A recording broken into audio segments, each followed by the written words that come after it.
Bonsoir, chers frères et sœurs, chers amis qui nous visitez sur notre chaîne YouTube, La Brousse Live. Alors, bienvenue à la maison du Seigneur, sentez-vous à l'aise et que votre foi puisse atteindre les cieux pour recevoir les bénédictions. En ce mercredi, nous avons pour habitude de prier ensemble, d'avoir ce moment de prière, de méditation et d'intercession. Alors, je vous invite à prier avec moi pour demander à Dieu son assistance là où nous sommes et qu'il nous comble de ses bienfaits. Prions. Nous, Père notre Dieu, nous te remercions pour ta grâce. Père, nous te remercions pour la vie. Nous te remercions, Seigneur, pour ton pardon, pour ta justice, pour ton amour, pour ta fidélité.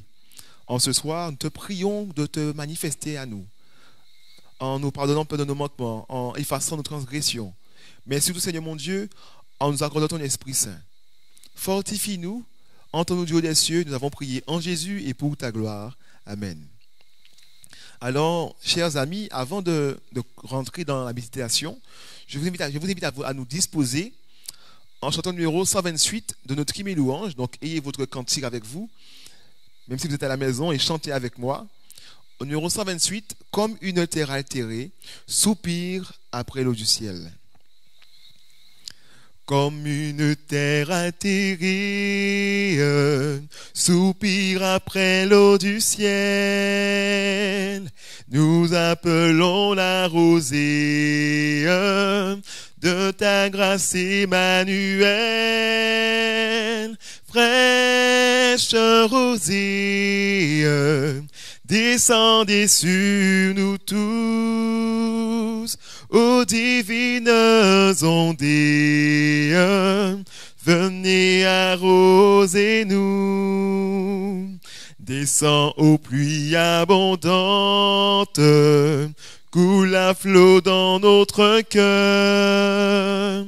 Donne à l'âme languissante une nouvelle fraîcheur. Fraîche rosée, descendez sur nous tous. Ô divines ondées, venez arroser nous. Ne laissons-nous rien d'aride qui ne soit fertilisé. Que le cœur le plus avide soit pleinement arrosé. Fraîche rosée, descendez sur nous tous. Ô divines ondées, venez arroser nous. Oui, que les déserts fleurissent sous tes bienfaisantes eaux, que les lieux secs reverdissent et portent des fruits nouveaux. Fraîche rosée, descendez sur nous tous. Ô divines ondées, venez arroser nous. Viens ô salutaire pluie, esprit de grâce et de paix. Répands en nous une vie qui ne tarisse jamais. Fraîche rosée, descendez sur nous tous. Ô divines ondées, venez arroser nous. Amen. Je vous invite à poursuivre au numéro 180 de notre hymne et louange, toujours. Numéro 180. À tes pieds, ô divin maître, je me place avec bonheur. À tes pieds, ô divin maître, je me place avec bonheur. En t'adorant, je veux être ton disciple, ô mon sauveur. Parle, j'ai soif de t'entendre. Parle, je n'ai qu'un désir. Que ta voix puissante et tendre à mon cœur se fasse ouïr. Parle, j'ai soif de t'entendre. Parle, je n'ai qu'un désir. Que ta voix puissante et tendre à mon cœur se fasse ouïr. Faites place aux voix humaines, à la voix de mon sauveur. Pensées vaines et choses vaines, éloignez-vous de mon cœur. Tous les bruits, faites silence. Toi, mon maître, parle-moi. Recueilli en ta présence, mon âme n'entend que toi. Tous les bruits, faites silence. Toi, mon maître, parle-moi. Recueilli en ta présence, mon âme n'entend que toi. Parle-moi, témoin fidèle, découvre-moi le trésor de ta sagesse éternelle. Parle au maître, parle encore. Ta parole, c'est la vie, c'est la lumière et la paix.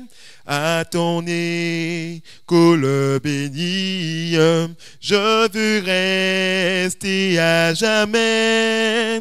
Ta parole, c'est la vie, c'est la lumière et la paix. À ton école bénie, je veux rester à jamais. Parlez pour que je comprenne ton enseignement divin. Dans ta grâce souveraine, instruis-moi par l'Esprit Saint. Parlez pour que j'obéisse à tes ordres aussitôt. Forme-moi pour ton service, pour te suivre, Saint Agneau. Parlez pour que j'obéisse à tes ordres aussitôt. Forme-moi pour ton service, pour te suivre, Saint Agneau. Amen. Je vous rappelle que nous sommes en réunion de prière, alors nous allons prier. Le premier sujet de prière, c'est pour nos familles, c'est pour nous qui sommes présents, que ce soit en direct ou en différé. Voilà, nous qui sommes présents, que Dieu puisse nous visiter, nous faire grâce et miséricorde, et qu'il se manifeste dans notre vie. Prions ensemble. Notre Dieu, nous te remercions, Seigneur, pour ta grâce. Merci, Seigneur mon Dieu, de nous permettre ce soir de pouvoir te prier. Père, tu nous connais, tu nous as appelés à l'existence. Tu as appelé, mon Dieu, notre famille à l'existence. Nous voici. Nous présentons, Père, devant toi, car il n'y a que toi qui puisse nous satisfaire. Que toi, Père, qui puisse nous emmener auprès de toi. Que toi, Seigneur, qui puisse nous restaurer de l'intérieur vers l'extérieur. Père, en ce soir, visite-nous et accorde-nous ton pardon. Accorde-nous, Seigneur mon Dieu, ta paix. Mais surtout, Seigneur mon Dieu, exauce nos prières. Accomplis, Père, ta parole dans notre vie. Accorde-nous, Père, ton esprit et que ta présence fasse la différence dans notre quotidien. Seigneur notre Dieu, aide-nous à être de vrais chrétiens. Non pas, Seigneur mon Dieu, de bouche. Non pas, Seigneur mon Dieu, uniquement quand nous sommes entre frères et sœurs. Mais Père, que dans chaque instant, chaque moment, nous puissions, Père, te donner la priorité et que tu puisses régner, Père, sur notre vie. Nous t'avons prié en Jésus et pour ta gloire. Amen. Amen. Ce soir, la méditation s'intitule « Pas de croissance sans humilité ». Pas de croissance sans humilité, sans humilité du moins. Lisons ensemble 1 Pierre 5, verset 5. 1 Pierre chapitre 5, au verset 5. On va lire au verset 5. 5 à 8. Il est dit: de même, vous qui êtes jeunes, soyez soumis aux anciens, et tous dans vos rapports mutuels, revêtez-vous d'humilité, car Dieu résiste aux orgueilleux, mais il fait grâce aux humbles. Humiliez-vous donc sous la puissante main de Dieu, afin qu'il vous élève au temps convenable. Et déchargez-vous sur lui de tous vos soucis, car lui-même prend soin de vous. Soyez sobres, veillez. Votre adversaire le diable rôde comme un lion rugissant, cherchant qui il dévorera. Amen. Ce soir, voici notre méditation. Il nous est invité à nous revêtir d'humilité. Pour quelle raison? Il est dit parce que Dieu résiste aux orgueilleux, mais il fait grâce aux humbles. Chers frères et sœurs, chers amis, qu'est-ce que l'humilité? Concrètement, dans notre quotidien, comment se manifeste l'humilité? Celui qui est humble reste à sa place. Celui qui est humble reconnaît ses faiblesses et ses forces. Et il ne se surestime pas. C'est-à-dire que dans notre vie chrétienne, Dieu nous invite à reconnaître notre état. Nous sommes pécheurs. Et en tant que pécheurs, nous péchons, malheureusement. Et Dieu nous dit, venez à moi. Vous qui êtes pécheurs, venez. Plaidons, dit l'Éternel, dans Isaïe 1, verset 17 à 21. Il dit de venir et de plaider avec lui, que si nos péchés sont comme le cramoisi, ceux qui sont rouges comme la pourpre, il les rendra blancs, plus blancs que la neige et que la laine. Dieu dit, si tu sais comment tu es, pécheur, humilie-toi, c'est-à-dire accepte et viens près de celui qui peut te délivrer, qui peut te rendre pur. Mais aujourd'hui encore, chers amis, beaucoup de chrétiens se sont fatigués de demander pardon. Demander pardon sans arrêt pour les mêmes péchés. Sans arrêt parce que tout le temps, ils tombent dans le même piège et ils sont épuisés, se disant peut-être que Dieu n'exauce pas, que Dieu ne les délivre pas, ou alors disant qu'ils ne sont pas dignes de venir à Dieu, qu'ils sont pécheurs, qu'ils aiment le péché, alors ils n'ont rien à faire auprès de Dieu. Le verset nous dit que Dieu fait grâce à qui? Aux humbles, et il tient tête aux orgueilleux. L'orgueilleux va se dire, c'est consent, c'est consent qui était. L'orgueilleux va se dire, bon, j'ai essayé, j'ai pas réussi, laisse tomber. Mais celui qui est humble va reconnaître son impuissance et va chercher celui qui peut le délivrer. Chers amis, chers frères et sœurs, ne vous lassez pas de combattre. C'est vrai, c'est pénible. C'est vrai, je comprends, on n'a pas au même combat. C'est fatigant.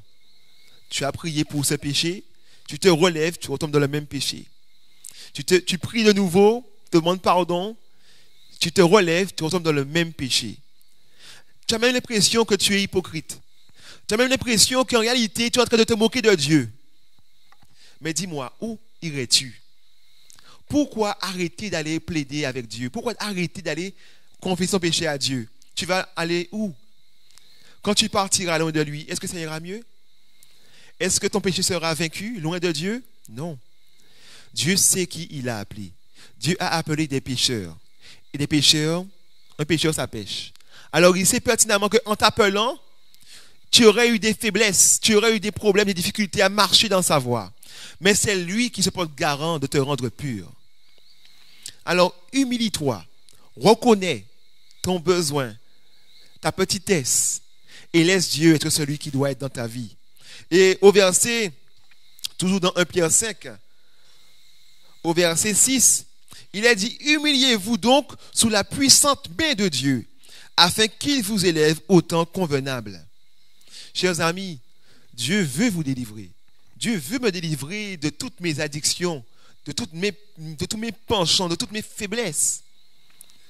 Alors, il me dit de persévérer dans la confession. Le jour qu'il a choisi pour ma délivrance est déjà fixé. Mais si j'arrête de plaider avec lui, si j'arrête de confesser mon péché, si je reste dans le péché, malheureusement, il va me laisser dans le péché.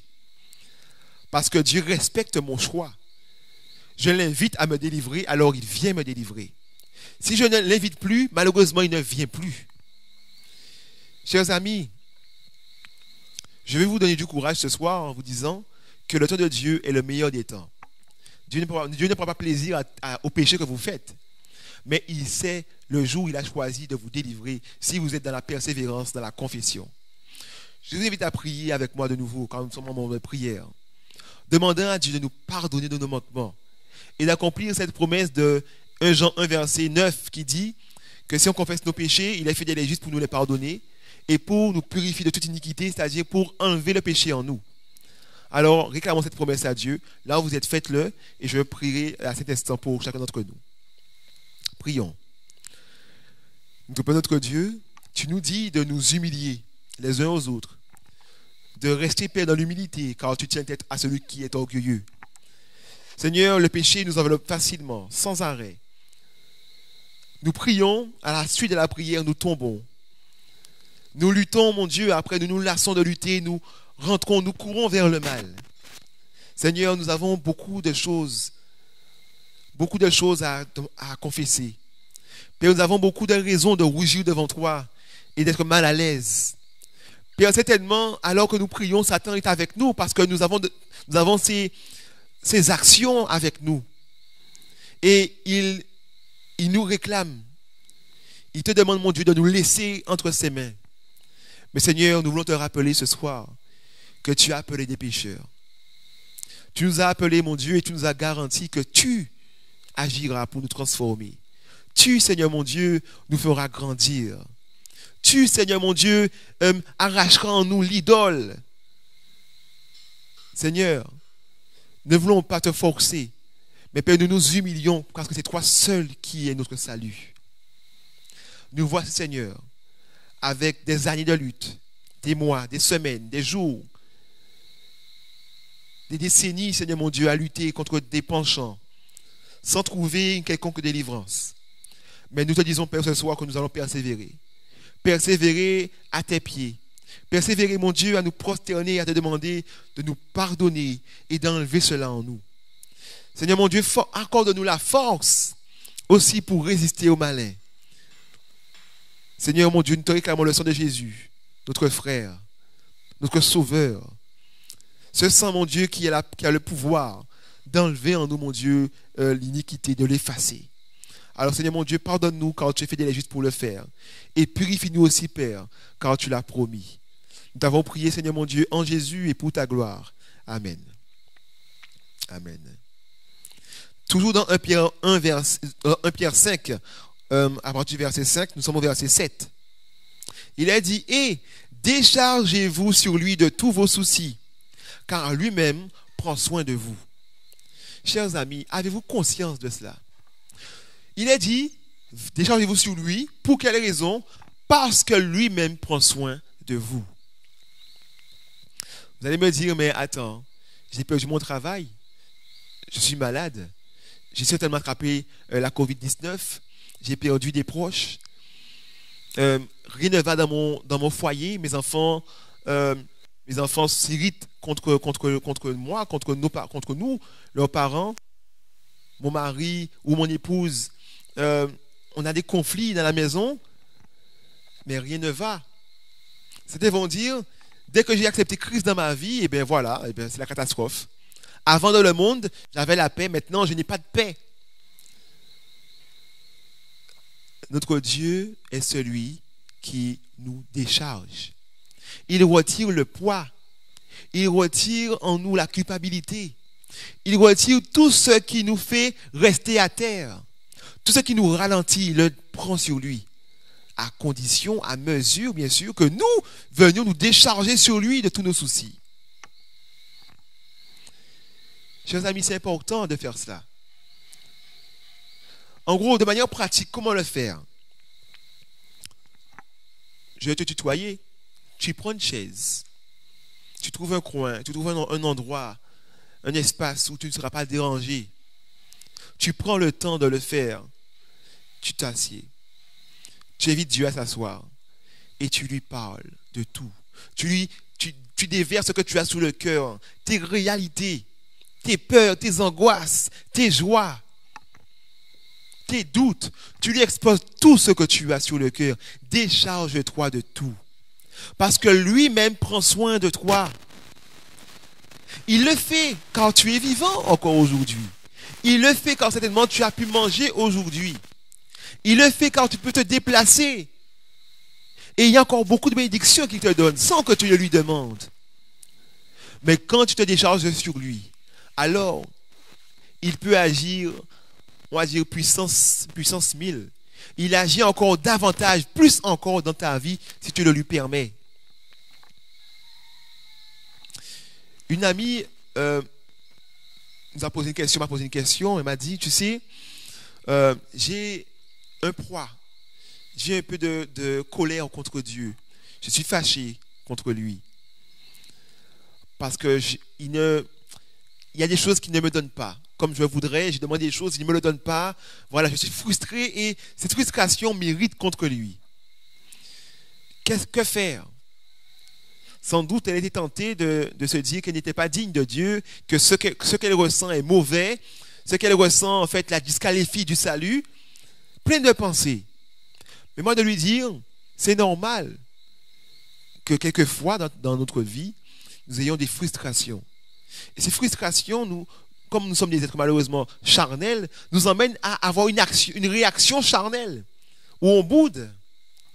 Mais maintenant, là où tu vas pécher, c'est que si tu boudes et que tu ne vas pas voir Dieu, tu peux bouder avec Dieu, du moins Dieu est avec toi, tu lui parles, tu boudes avec lui. Mais quand tu boudes loin de Dieu, là tu transgresses la loi, là tu changes, là tu sors du salut. Dieu a créé les émotions, Dieu a créé les sentiments. Si on les refoule, si on lutte contre eux, c'est malheureusement pécher contre Dieu, car c'est une loi que Dieu a mis en nous. Il nous faut simplement aller à lui. Et faire comme un psychologue, nous asseoir dans un fauteuil et lui parler. Lui dire, voici ce qui me trotte dans l'esprit. Et Dieu, par son Saint-Esprit, se manifestera et vous conduira dans ce qu'il vous a déjà dit, ou vous révélera aussi les choses que vous n'avez pas encore vues. Mais dans tous les cas, il sera un bon psychologue. Il sera celui qui va pouvoir vous conduire vers la restauration, Jésus-Christ. Chers amis, prenez ce verset au mot. Déchargez-vous sur lui de tous vos soucis, parce que lui-même prend soin de vous. Faites-en l'expérience. Il y a tant d'expériences. Certainement, vous en avez déjà fait aussi. Vous avez dit, Seigneur mon Dieu, j'ai tel souci, et Dieu s'en est occupé. Ou même avant de prier, Dieu s'en était déjà occupé. Ou après des années de lutte, Dieu s'en est occupé. Mais dans tous les cas, Dieu ne nous laisse pas sans réponse. S'il nous fait attendre, c'est pour sa gloire. Et c'est pour notre bonheur. Car la gloire de Dieu, en réalité, c'est notre bonheur. Rappelez-vous dans Jean 15, verset 8, si je me rappelle bien, ou verset 5, lorsqu'il nous dit de porter beaucoup de fruits, car c'est ainsi que son Père sera glorifié dans les cieux. Il dit de porter beaucoup de fruits, donc nous devons porter du fruit, pour que Dieu soit glorifié, pour la gloire de Dieu. Et dans Galates 5, verset 22, il est révélé que le fruit ou les fruits que nous devons porter, c'est le fruit de l'esprit. L'amour, la joie, la paix, la patience, la bonté, la bienveillance, la douceur, la fidélité, la tempérance, la maîtrise de soi. Voici les fruits ou le fruit que nous devons porter. Et ce fruit que nous portons donne gloire à Dieu. Alors si Dieu nous fait patienter, c'est pour sa gloire. C'est pour nous faire porter du fruit. Patientons. Il est dit que nous souffrirons peu de temps. Souffrons. Acceptons la souffrance, l'épreuve. Acceptons la lutte.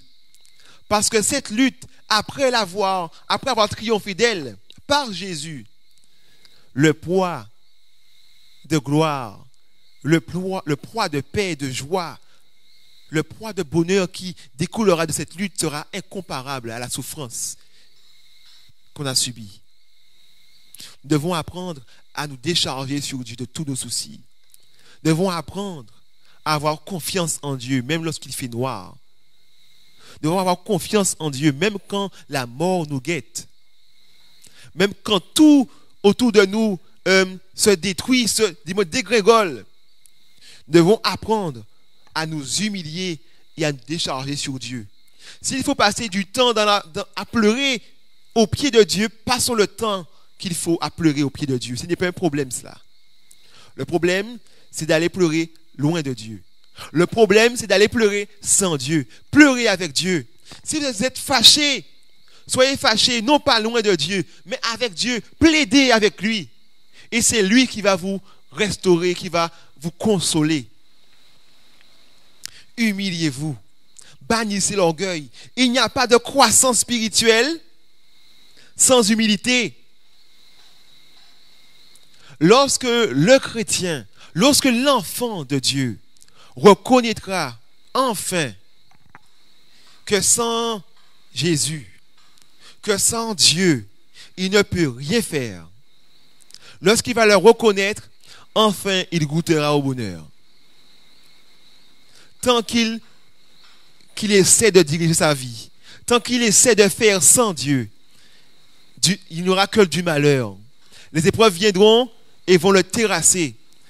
En réalité, l'épreuve n'a pas pour but de nous terrasser, mais a pour but d'enlever le péché dans notre vie. Mais si dans l'épreuve, nous éloignons de Dieu, c'est-à-dire que nous avons fait un avec le péché, que l'orgueil a triomphé de l'humilité. Mais si nous nous humilions, alors l'épreuve va réussir sa mission et le péché va être enlevé et la gloire nous sera accordée en Jésus-Christ. Chers amis, le dernier verset nous le dit dans 1 Pierre 5, verset 8. Soyez sobres, veillez. Votre adversaire, le diable, rôde comme un lion rugissant, cherchant qui il dévorera. On nous invite à être sobres, à veiller, à faire attention. Là encore, nous avons beaucoup de mal. Comme je l'ai dit, nous sommes des êtres charnels, des êtres avec des sentiments, des émotions. Nous sommes beaucoup, malheureusement, emportés lorsqu'une chose nous tient à cœur ou nous touche, nous nous emportons facilement. Mais nous devons apprendre, avec l'aide de Dieu, à nous maîtriser. Non pas à refouler, à nous maîtriser. Lorsque nous nous mettons en colère, la Bible nous dit, si vous vous mettez en colère, ne péchez pas. En gros, ne donnez pas accès au diable. Si nous nous mettons en colère, ou alors si nous sommes joyeux aussi, si nous sommes dans la joie, une joie qui nous pousse à l'euphorie, on ne sait jamais. Il nous faut apprendre à rester lucide, à ne pas nous laisser emporter. Car Satan, lui, il est fort pour nous perdre. On a fait une méditation avec un groupe d'études, et l'histoire du roi Salomon a été mise en avant. L'homme le plus sage qu'il n'ait jamais eu sur cette terre. Dieu lui a accordé une sagesse que beaucoup voudraient avoir aujourd'hui. Mais malgré sa sagesse, sa sagesse n'a pas empêché de tomber dans l'idolâtrie, d'emmener le peuple d'Israël dans l'idolâtrie. Pourquoi? Il était sage pourtant, mais qu'est-ce qui s'est passé? Satan a eu, parce qu'il a manqué de lucidité. Il a manqué de veiller et de sobriété. Satan savait qu'il ne pouvait pas l'avoir avec les choses de Dieu. Il ne pouvait pas venir franchement. Alors comment ça Satan s'y est pris? Il a fait le monde venir et le monde reconnaître la grandeur de sa sagesse. Et malheureusement, ce roi qui craignait Dieu, eh bien, il a commencé à se regarder lui. Il a commencé à se dire, mais je suis sage. Non plus, Dieu m'a fait grâce. Je suis sage en Dieu. Non, je suis sage. Regarde, ils ont fait des longs trajets, des mois à dos de chameau pour venir vers moi, pour m'entendre parler. Satan a préparé la chute durant des années, jusqu'au jour où il est tombé. Nous aussi, nous risquons de tomber, chers amis, si nous ne nous humilions pas devant Dieu. Ce soir, je combats l'orgueil. Je lutte contre l'orgueil. Je lutte contre le moi, celui qui veut paraître, celui qui veut dire, mais j'ai fait. Mais c'est grâce à moi si tu. Car cet orgueil, ce moi, lorsqu'il vient prendre le dessus, il nous fait nous éloigner de Dieu. Il nous fait même prendre la place de Dieu sur le trône de notre cœur. Alors, le salut nous est retiré. Chers amis, luttons contre cet orgueil. Luttons contre le moi. Humilions-nous. Reconnaissons que nous ne sommes rien sans Dieu. Et laissons Dieu être tout pour nous. Soyons sobres. Veillons sur nos sentiments. Veillons sur nos pensées. Veillons sur la source de la pensée. D'où cette pensée sort. Cela va m'emmener à faire quoi? Seigneur mon Dieu, sois avec moi dans mes pensées. Exerçons la piété, la vraie. Non pas la forme, mais la vraie piété. Celle qui prend sa source dans la présence de Dieu. Chers amis, ce soir, je ne vais pas être long, je vais m'arrêter. Je voulais juste en fait vous encourager. Vous encourager à vous humilier. Vous encourager à inviter votre voisin, à inviter votre frère bien-aimé, votre sœur bien-aimée à s'humilier devant Dieu. Afin que Dieu l'élève au temps convenable. Rappelons-nous, il y a un ciel à gagner, il y a un enfer à éviter. S'il nous faudrait souffrir pendant 80 années, 100 ans sur la terre pour gagner l'éternité, cela le vaudrait. Parce que l'éternité n'a pas de prix. Laissons les choses de la terre pour le ciel. Laissons l'orgueil. Laissons le moi. Laissons les choses de ce monde. Et choisissons l'humilité de Christ. Quand Christ est venu, il s'est humilié. Il n'a pas regardé à qui il était, au rang qu'il avait. Mais par amour, il s'est humilié pour te sauver, pour me sauver, pour nous sauver. Alors, suivons son exemple. Humilions-nous aussi pour grandir comme lui-même a grandi dans la présence de Dieu. Prions ensemble, chers amis, que Dieu nous fasse grâce. Notre Dieu, nous te remercions pour cette parole. Merci Père, car tu nous as parlé dans ce chapitre de 1 Pierre 5, versets 5 à 8, où Père, tu nous invites à nous humilier, à faire de l'humilité, mon Dieu, notre allié. Car quand nous nous humilions, Seigneur, quand nous reconnaissons notre état, quand, Père, nous restons à notre place et nous te mettons à la tienne, alors nous sommes plus que vainqueurs. Alors, mon Dieu, nous sommes rassasiés de ta gloire. Car tu te glorifies, mon Dieu, en ce que nous portions du fruit pour toi. Seigneur, merci de nous conduire dans la joie, dans le bonheur, dans ta présence. Merci, Père, de nous pardonner, d'avoir patience envers nous, d'avoir, mon Dieu, cette persévérance aussi à frapper à la porte de notre cœur. Père, continue sans cesse à frapper. Et tant que nous vivons, mon Dieu, frappe. Père, merci pour tout. Nous t'avons prié en Jésus et pour ta gloire. Amen. Amen. Soyez bénis. Je vous dis à sabbat prochain.